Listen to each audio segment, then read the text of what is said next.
Baik, bismillahirrahmanirrahim. Assalamualaikum warahmatullahi wabarakatuh. Perkenalkan, nama saya Nawal Ansari dengan NIM 202118880100.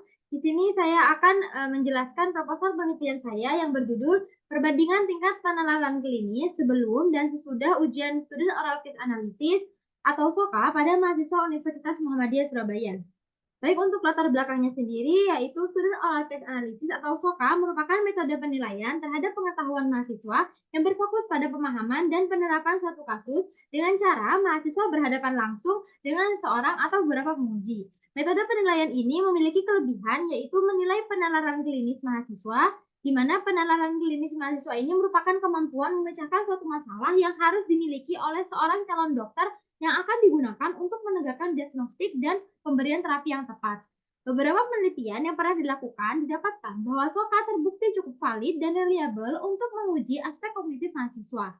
SOCA sendiri masih digunakan sebagai salah satu metode ujian di Fakultas Kedokteran Universitas Muhammadiyah Surabaya. Namun, belum ada bukti empiris yang menunjukkan bahwa metode ini valid dan reliable untuk mengukur pemahaman dan kemampuan penalaran klinis mahasiswa. Oleh karena itu, peneliti ingin meneliti perbandingan tingkat kemampuan penalaran klinis sebelum dan sudah melakukan ujian SOCA pada mahasiswa Fakultas Kedokteran Universitas Muhammadiyah Surabaya. Untuk rumusan masalahnya, yaitu apakah terdapat perbedaan tingkat penalaran klinis pada mahasiswa Fakultas Kedokteran Universitas Muhammadiyah Surabaya sebelum dan sesudah ujian SOCA.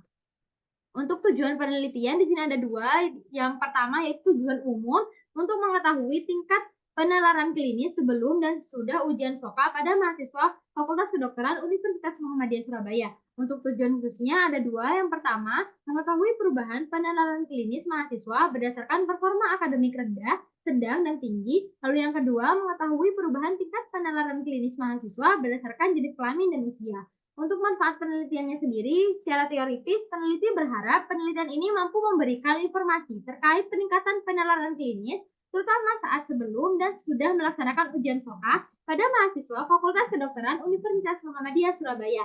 Dan manfaat praktisnya bagi peneliti, yaitu peneliti mendapatkan pengalaman dan menambah wawasan yang mendalam terkait metode penilaian di Fakultas Kedokteran. Lalu bagi institusi bisa digunakan sebagai landasan penilaian terhadap efektivitas diadakannya SOCA.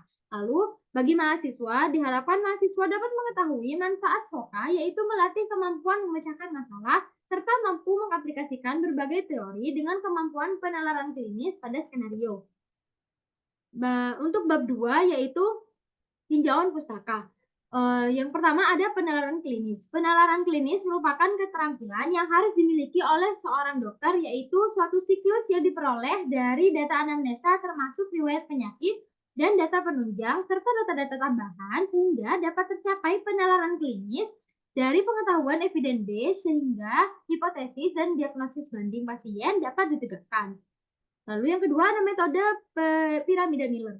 Metode piramida Miller adalah kerangka penelitian peserta didik dalam bidang kesehatan, di mana metode piramida Miller ini adalah suatu pencapaian kompetensi dan asesmen untuk perkembangan keahlian menjadi knowledgeable.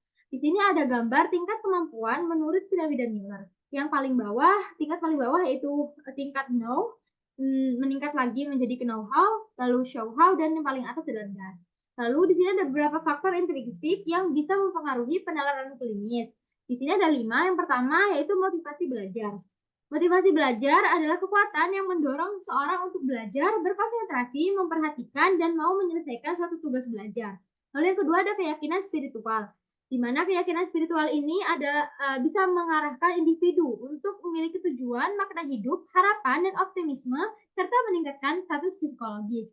Yang ketiga ada kebugaran fisik. Kebugaran fisik ini adalah kemampuan untuk melakukan kegiatan atau pekerjaan sehari-hari serta dapat beradaptasi terhadap pembebanan fisik tanpa menimbulkan kelelahan berlebih. Yang keempat ada self-directed learning readiness, yaitu salah satu kegiatan di mana mahasiswa mencari berbagai sumber pembelajaran baik dari internet, perpustakaan, ataupun pakar untuk mencari jawaban dan informasi terkait topik pembelajaran. Dan yang terakhir ada pengalaman belajar, yaitu serangkaian aktivitas mahasiswa yang dilakukan untuk memperoleh informasi dan kompetensi sesuai dengan tujuan yang hendak dicapai. Lalu di sini ada tabel penelitian Student Oral Case Analysis atau SOCA di Indonesia Yang pertama, penelitian dilakukan oleh Fauzia et al. Pada tahun 2022 dilakukan pada mahasiswa kedokteran untuk melihat korelasi tingkat pengetahuan mahasiswa program sarjana kedokteran tentang stroke dengan menilai ujian SOCA stroke iskemik dan hemoragik.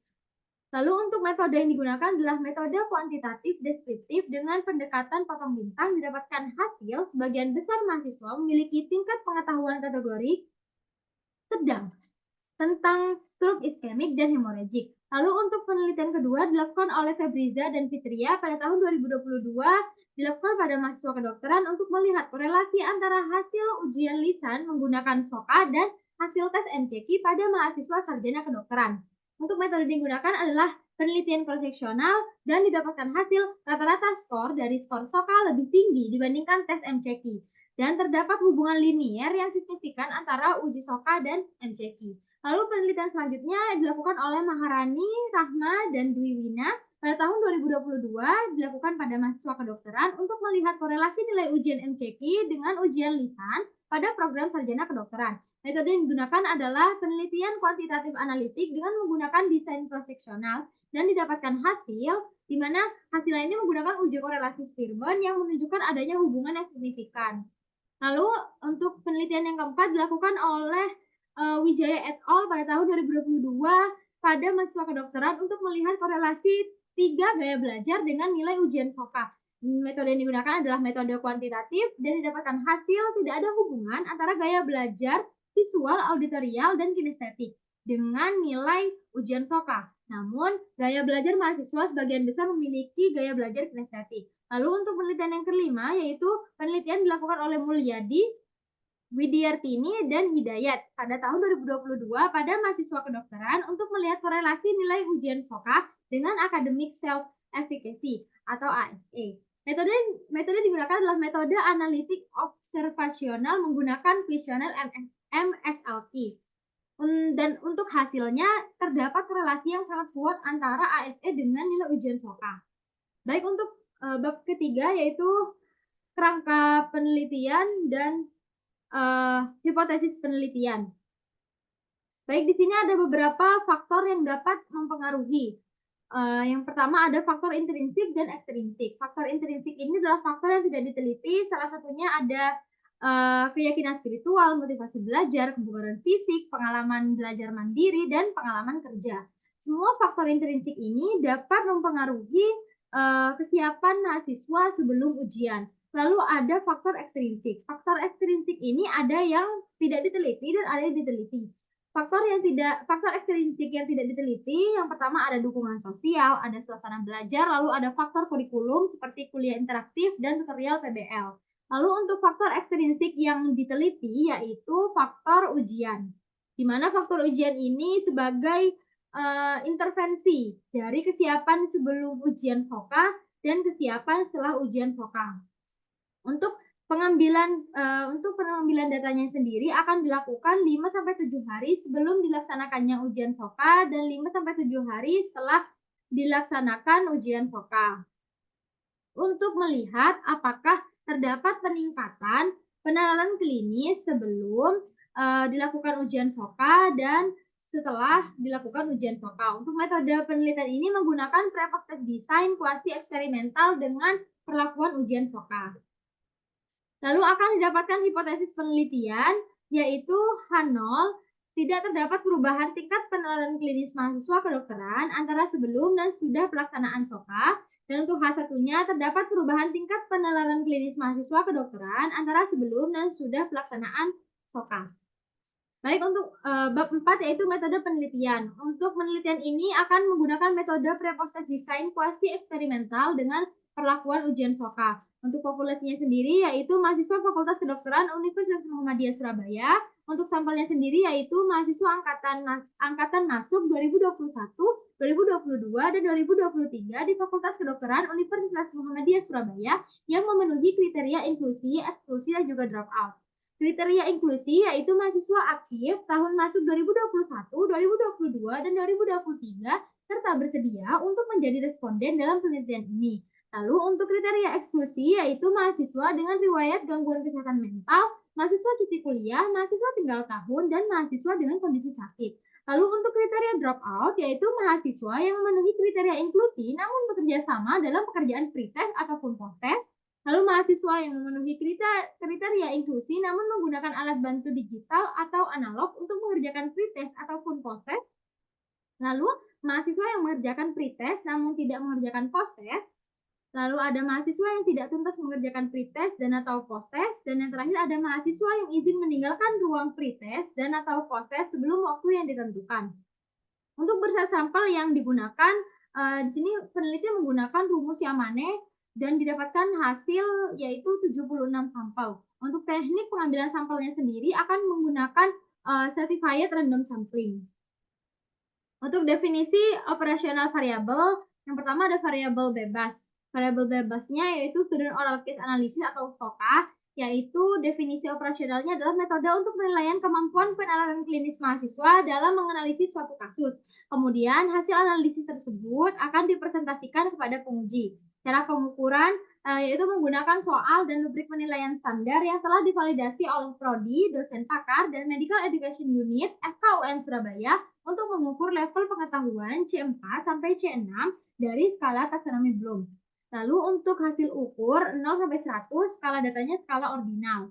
Lalu untuk variabel terikatnya adalah kemampuan penanganan klinis sebelum dan setelah ujian SOCA, di mana definisi operasionalnya adalah suatu proses di mana seorang calon dokter memusatkan kemampuan penalaran dalam penegakan diagnostik berdasarkan campuran pola pengenalan dan penalaran deduktif hipotetik. Untuk cara pengukurannya menggunakan soal multiple choice question atau MCQ, komputer based test CBT dengan vignette untuk mengukur level pengetahuan C6, C4 sampai C6 dari skala taksonomi Bloom. Lalu untuk hasil ukurnya 0 sampai 100, skala datanya skala ordinal. Untuk instrumen penelitian yaitu 12 sampai 24 soal, multiple choice question, komputer based test vignette. Lalu untuk lokasinya di Fakultas Kedokteran Universitas Muhammadiyah Surabaya. Untuk waktu penelitiannya, peneliti akan mengambil sampel ketika responden mendekati minggu ujian SOCA di blok struktur dan fungsi tubuh 3, blok sistem ginjal dan saluran kemih, dan blok sistem integumen pada tahun akademik 2023-2024. Berikut adalah tabel perkiraan lama penelitian yang akan digunakan oleh peneliti. Baik, di sini ada bagan alur penelitian. Jadi peneliti akan menyusun proposal penelitian, lalu akan mengajukan permohonan ethical clearance, lalu setelah itu akan dilakukan informed consent, bersedia ataupun tidak bersedia. Jika bersedia akan lalu ketika sudah mendapatkan izin, selanjutnya peneliti akan menyusun instrumen penelitian yang akan divalidasi kelayakannya oleh pakar medical education dan dokter spesialis atau dokter dengan minimal latar belakang magister.